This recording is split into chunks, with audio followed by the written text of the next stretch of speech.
अजल ही ने छोड़ा न किसरा न दारा, इसी से सिकंदर सफाते बिहारा। पड़ा रह गया यूं ही ठाठ सारा, जगह जी लगाने की दुनिया नहीं है। ये इबरत की जा है, तमाशा नहीं है।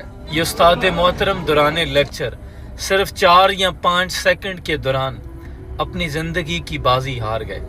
न जाने कितने ही लोग ऐसे रोज़ाना रुखसत होते हैं, लेकिन ये जो मंजर कैमरे की आंख से कैद हो जाते हैं, ये हमारे लिए पैगाम है। कितने ही लोग हैं जो रोज़ाना ये कहते हैं मेरा घर, मेरा बंगला, मेरी गाड़ी, मेरा बैंक बैलेंस, मेरी शोहरत, मेरी इज्जत, मेरा स्टेटस। लेकिन ये तमाम चीज़ें जब मौत से ज़रब खाती हैं तो सिफर हो जाती हैं। कितने नौजवान हैं जिन्होंने ख्वाब सजाए हैं, मैंने यूरोप जाना है, किसी ने शादी करनी है, किसी ने घर बनाना है, किसी ने बिजनेस सेटल करना है, कोई कहता है मैं नई गाड़ी लूँगा, अगले साल ये करूँगा। लेकिन इस सारी प्लानिंग में हमने कभी मौत को शामिल ही नहीं किया। कुरान में अल्लाह फरमाता है अल्हाकुमुत तकासुर, तुम्हें माल जमा करने ने इस कदर गाफिल कर दिया, हत्ता ज़ुरतुमुल मकाबिर, यहाँ तक कि तुमने कब्रें जा देखी। कल्ला सौफ तालमून, ये सब तुम्हारे काम नहीं आएगा। अलम यानि लिल्लज़ीना आमनू अन तख़शा कुलूबुहुम लिज़िक्रिल्लाह, क्या ईमान वालों के लिए वो घड़ी नहीं आन पहुंची कि उनका दिल अल्लाह की याद में झुक जाए। ये ज़िंदगी बहुत बड़ा धोखा है मेरे अजीज़, इस धोखे से निकल आओ। जिनके लिए सारी ज़िंदगी मेहनतें कर रहे हो ना, वासिफ अली वासिफ फरमाते हैं गाफिल की आंख तब खुलती है जब बंद होने को होती है, उससे पहले आंख खोल लें कि बंद हो जाए। ये जो आपकी खुशी बने हुए हैं दरअसल तुम्हारा गम है। जिन्ना ਲਈ तू पाप कमाया अज किथे ने तेरे कर दे, जांदी वार डरावना बने हो ते कड्डो कड्डो कर दे। वो एक लम्हा भी बर्दाश्त नहीं करते, कहते हैं मेहमान बहुत दूर से आए हैं, जल्दी जल्दी जनाजा करें, गर्मी है, मैयत को घर नहीं रख सकते।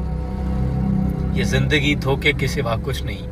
अल्लाह करीम से दुआ है अल्लाह हमें ज़िंदगी की समझ अता करे और दीन से मोहब्बत अता करे, दुनिया की मोहब्बत हमारे दिलों से निकाल दे, और इन उस्ताद मोहतरम की अल्लाह कामिल बख्शिश और मग़फ़िरत फरमाए। आज़ादी टब्बरां दे टब्बर खा के भी अखां दे ख्वाब ही रहे। ਤੁਹਾਨੂੰ ਕੀ ਲੱਗਦਾ ਕਿ ਅੱਜ ਵਾਲੇ ਦਿਨ ਕੱਲਾ ਪੰਜਾਬ ਹੀ ਵੰਡਿਆ ਗਿਆ ਸੀ? ਨਹੀਂ, ਕੱਲਾ ਪੰਜਾਬ ਨਹੀਂ ਵੰਡਿਆ ਗਿਆ ਸੀ, ਪੂਰੀ ਪੰਜਾਬੀਅਤ ਹੀ ਵੰਡੀ ਗਈ ਸੀ। ਪੰਜਾਂ ਪਾਣੀਆਂ ਨੂੰ ਢਾਈ ਢਾਈ ਕੀਤਾ ਗਿਆ ਤੇ ਇਹਨਾਂ ਦੇ ਵਿੱਚ ਵਗਦਾ ਪੰਜਾਬੀ ਅੰਮ੍ਰਿਤ ਰੱਤਾ ਮੋਹਰਾ ਬਣਾ ਕੇ ਸਦਾ ਲਈ ਪੰਜਾਬੀਆਂ ਨੂੰ ਪੀਣ ਤੇ ਮਜਬੂਰ ਕੀਤਾ ਗਿਆ। ਬੋਲੀ ਸ਼ਾਹਮੁਖੀ ਤੇ ਗੁਰਮੁਖੀ ਹੋ ਗਈ ਤੇ ਬੋਲੀ ਦੇ ਪਾਲਣਹਾਰ ਨਾਨਕ ਫਰੀਦ ਵੀ ਵੰਡੇ ਗਏ। ਇਸ ਵੰਡ ਨੇ ਜਿੱਥੇ ਵਿਹੜਾ ਵੰਡ ਦਿੱਤਾ ਸੀ, ਉੱਥੇ ਪੰਜਾਬ ਦੀ ਹਿੱਕ ਤੇ ਵੱਜੀ ਕੰਧ ਪੰਜਾਬੀਆਂ ਦੀ ਹਿੱਕ ਤੇ ਸੂਲ ਬਣ ਕੇ ਪੁੰਗਰੀ ਤੇ ਇਸ ਸੂਲ ਨੇ ਫਿਰ ਸਾਡੇ ਯੋਧੇ ਵੀ ਵੰਡੇ। ਕਿਸੇ ਲਈ ਰਣਜੀਤ ਸਿੰਘ ਕਾਫਰ ਹੋ ਗਿਆ ਤੇ ਕਿਸੇ ਲਈ ਹੀਰੋ। ਉਹ ਜਿੰਨੇ ਇੱਕ ਅੱਖ ਨਾਲ ਪੰਜਾਬ ਨੂੰ ਵੇਖਿਆ ਸੀ, ਅਸੀਂ ਉਹਨੂੰ ਹੀ 2 ਅੱਖਾਂ ਨਾਲ ਵੇਖਣਾ ਸ਼ੁਰੂ ਕਰ ਦਿੱਤਾ। ਗੱਡਿਆਂ ਦੀ ਸਾਂਝ ਤੋਂ ਲੈ ਕੇ ਖੂਹ ਤੇ ਜਾਂਦੀ ਡੰਡੀ ਵੀ ਵੰਡੀ ਗਈ। ਕਿਸੇ ਭੰਗੜਾ ਰੱਖ ਲਿਆ ਤੇ ਕਿਸੇ ਘੁੰਬਰ ਆਲਮ ਲੁਹਾਰ ਦੀ ਜੁਗਨੀ ਤੋਂ ਲੈ ਕੇ ਯਮਲੇ ਜੱਟ ਦੀ ਤੁੰਬੀ ਤੱਕ ਸੱਭਿਆਚਾਰ ਵੀ ਵੰਡਿਆ ਗਿਆ। ਜੱਟਾਂ ਦੀ ਰੱਤੀ ਰੱਤ ਨਾਲ ਸਾਵਾ ਹੋਣ ਵਾਲੀਆਂ 12 ਨੀਲੀ ਗੰਜੀ ਰਾਵੀ ਵੀ ਵੰਡ ਦਾ ਸੇਕ ਸੇਕਿਆ। ਵਸਦਾ ਮਾਝਾ ਮਾਲਵਾ ਦੁਆਬਾ ਵੀ ਪ੍ਰਦੇਸ਼ ਹੋਏ। ਸੁਰਖੀ ਬਿੰਦੀ ਤੋਂ ਲੈ ਕੇ ਤ੍ਰਿੰਜਣਾ ਵਿੱਚ ਪੈਂਦੀ ਕਿਲਕਾਰ ਵੀ ਵੰਡੀ ਗਈ। ਵਸਦੇ ਚੌਂਕੇ ਮੱਗ ਦੇ ਚੁੱਲ੍ਹੇ ਦੁੱਧਾਂ ਭਰੀ ਕੁਮਕਾਰ ਵੀ ਵੰਡੀ ਗਈ। ਅਖੇ ਪੰਜਾਬ ਦੀ ਪਹਿਚਾਣ ਕਦੇ ਪੱਗ ਹੁੰਦੀ ਸੀ, ਇੱਥੇ ਆ ਕੇ ਵੀ ਫੋਟੇ ਪੈ ਕਿਸੇ ਟੋਪੀ ਰੱਖ ਲਈ ਤੇ ਕੋਈ ਪੱਗ ਵਿੱਚ ਵੰਡੇ ਗਏ। ਵੰਡਦੇ ਵੰਡਾਉਂਦੇ ਕੁਝ ਵੱਡੇ ਗਏ, ਕੁਝ ਤਨ ਦੀਆਂ ਲੀਰਾਂ ਲੈ ਕੇ ਉਜੜੇ ਆਲੜਿਆਂ 'ਚ ਆਪਣੇ ਲੋਕ ਆਜ਼ਾਦੀ ਕਹਿ ਕੇ ਚਾਵਾਂ ਦੀ ਜੰਜ ਚੜੇ ਤੇ ਇੱਧਰ ਵਾਰਿਸ ਸ਼ਾਹ ਦੀ ਧਰਤੀ ਲਹੂ ਨਾਲ ਭਿੱਜੀ ਕੁਰਲਾਂਦੀ ਰਹੀ ਕਿ ਕਿਉਂ ਆਖਰ ਕਿਉਂ ਪੰਜਾਬ ਹੀ ਕਿਉਂ ਵੰਡਿਆ ਗਿਆ। ਕਿਸੇ ਨੇ ਸਵਾਲ ਹੀ ਨਾ ਕੀਤਾ। ਸਵਾਲ ਕਰਦਾ ਵੀ ਕੌਣ ਕਿ ਸਾਡੇ ਤਾਂ 47 ਦੇ ਉਖੜੇ ਪੈਰ ਅੱਜ ਤੱਕ ਲੱਗੇ ਹੀ ਨਹੀਂ। ਸਾਥੋਂ ਸਾਡੀ ਧਰਤੀ ਤੇ ਚੜਿਆ ਕਰਜ਼ ਲਾ ਹੀ ਨਾ ਹੋਇਆ।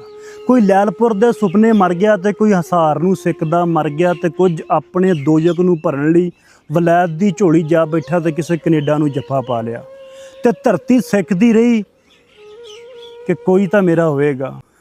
ਆਜ਼ਾਦੀ ਟੱਬਰਾਂ ਦੇ ਟੱਬਰ ਖਾ ਕੇ ਵੀ ਅੱਖਾਂ ਦੇ ख्वाब ਹੀ ਰਹੇ। ਤੁਹਾਨੂੰ ਕੀ ਲੱਗਦਾ ਕਿ ਅੱਜ ਵਾਲੇ ਦਿਨ ਕੱਲਾ ਪੰਜਾਬ ਹੀ ਵੰਡਿਆ ਗਿਆ ਸੀ? ਨਹੀਂ, ਕੱਲਾ ਪੰਜਾਬ ਨਹੀਂ ਵੰਡਿਆ ਗਿਆ ਸੀ, ਪੂਰੀ ਪੰਜਾਬੀਅਤ ਹੀ ਵੰਡੀ ਗਈ ਸੀ। ਪੰਜਾਂ ਪਾਣੀਆਂ ਨੂੰ ਢਾਈ ਢਾਈ ਕੀਤਾ ਗਿਆ ਤੇ ਇਹਨਾਂ ਦੇ ਵਿੱਚ ਵਗਦਾ ਪੰਜਾਬੀ ਅੰਮ੍ਰਿਤ ਰੱਤਾ ਮੋਹਰਾ ਬਣਾ ਕੇ ਸਦਾ ਲਈ ਪੰਜਾਬੀਆਂ ਨੂੰ ਪੀਣ ਤੇ ਮਜਬੂਰ ਕੀਤਾ ਗਿਆ। ਬੋਲੀ ਸ਼ਾਹਮੁਖੀ ਤੇ ਗੁਰਮੁਖੀ ਹੋ ਗਈ ਤੇ ਬੋਲੀ ਦੇ ਪਾਲਣਹਾਰ ਨਾਨਕ ਫਰੀਦ ਵੀ ਵੰਡੇ ਗਏ। ਇਸ ਵੰਡ ਨੇ ਜਿੱਥੇ ਵਿਹੜਾ ਵੰਡ ਦਿੱਤਾ ਸੀ, ਉੱਥੇ ਪੰਜਾਬ ਦੀ ਹਿੱਕ ਤੇ ਵੱਜੀ ਕੰਧ ਪੰਜਾਬੀਆਂ ਦੀ ਹਿੱਕ ਤੇ ਸੂਲ ਬਣ ਕੇ ਪੁੰਗਰੀ ਤੇ ਇਸ ਸੂਲ ਨੇ ਫਿਰ ਸਾਡੇ ਯੋਧੇ ਵੀ ਵੰਡੇ। ਕਿਸੇ ਲਈ ਰਣਜੀਤ ਸਿੰਘ ਕਾਫਰ ਹੋ ਗਿਆ ਤੇ ਕਿਸੇ ਲਈ ਹੀਰੋ।